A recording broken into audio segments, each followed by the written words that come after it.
Para algunos aún quedan algunos días de vacaciones y si quieren disfrutar del sol, bueno, pues no es necesario salir de la capital. Vianey Zárate nos dice por qué. Llegaron las vacaciones de Semana Santa y algunos de los capitalinos prefieren disfrutar de la Ciudad de México y sus diferentes atracciones, entre ellas los balnearios, donde asisten en familia y con amigos para tomarse un rico chapuzón.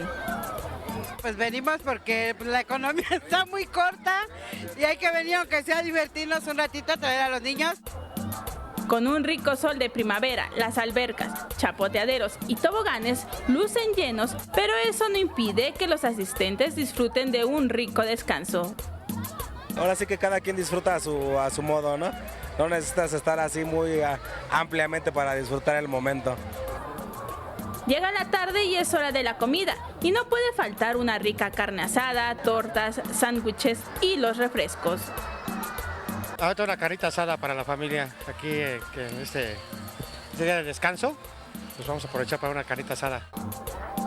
Los balnearios son una muy buena opción para todos aquellos que se encuentran en la ciudad y quieren refrescarse y disfrutar en familia a precios accesibles. Con imágenes de Sergio Villanueva, Vianey Zárate, 21 Noticias.